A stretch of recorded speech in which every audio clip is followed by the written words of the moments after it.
Hello, this is Dr. Stanley Lang, and welcome to this broadcast. This is a continuation in a series that I'm doing on whole person health, that is health of body, mind, and spirit. And this little diagram is designed to highlight the concept, which is kind of two different things: the interconnected circles representing the different parts of us, as does the triangle, the different parts of us: body, mind, and spirit. As a family doctor for more than 30 years, I've been trying to discover more and more how to help patients utilize these features that are part of us, these aspects of us, to be well or to recover from illness. Today I was really struck by three different patients that were sort of sharp contrast to each other. And in one case, the person has absolutely no interest in the spiritual life. In one case, it's a person that has discovered the spiritual life as a result of a death of a disease that almost caused his death. And then a third patient has had a deep spiritual life for a long, long time and is dying from a problem that medicine has no cure, unfortunately. And I'd like to share what I see in these three different folks and why I see the role of the spiritual life as being so crucial. Now, I'm looking at this particularly from a Christian worldview. So when I'm talking about the spiritual life of these two individuals, they actually have a relationship with Jesus. It's not just a sort of a higher power spirituality that I'm talking about.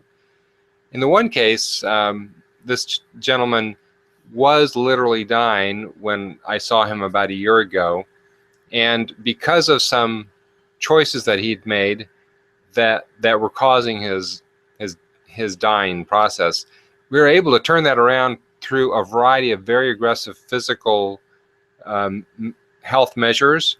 I'm not going to go into the details of his situation, but during that time, although he had always allowed me to pray with him as part of his office visit when I would offer to, it became clear that the spiritual life was becoming much more important to him as he became closer to death, which is, of course, the intersection between our world and only the spiritual life.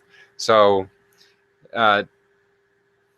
over the year, he has become more and more well, and a big part of that is because of his faith life that's grown.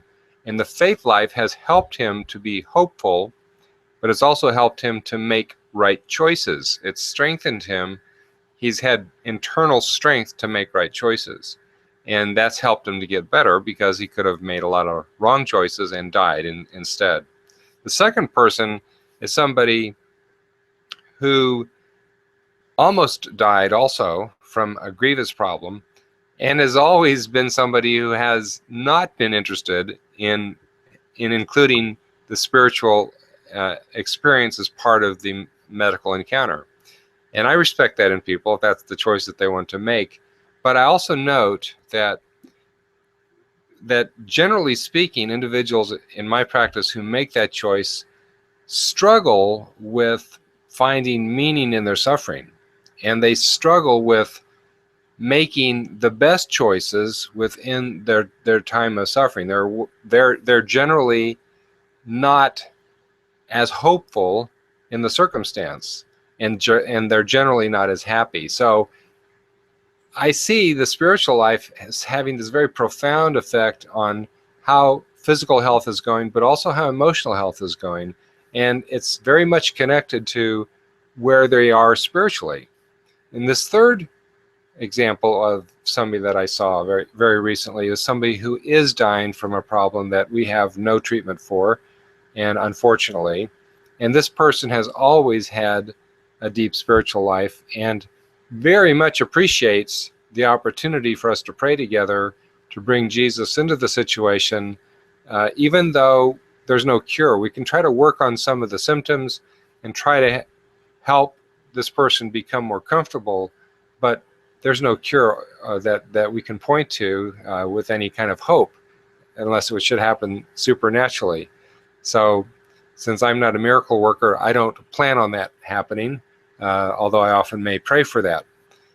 The thing that strikes me about this third person is the tremendous peace, the sense of not at all being upset with dying, even though it means leaving everything behind that is important. And it's because of this person's relationship with Jesus and experiencing Jesus beside her, with her, going through it. She's not alone, and she feels that deep in her heart. And she hasn't had to learn that in the middle of this illness. It's something that she's walked with for a long time. So I encourage you, wherever you're at in your life, whether you have no interest in God, some interest in God, or a deep interest in God, to see this connection and to allow this spiritual part of you, if you have it, to help you be healthier physically and emotionally.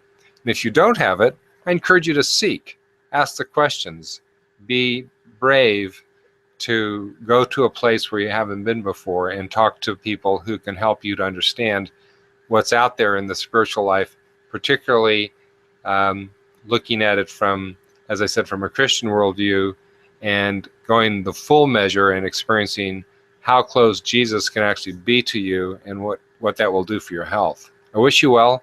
God bless and have a great day.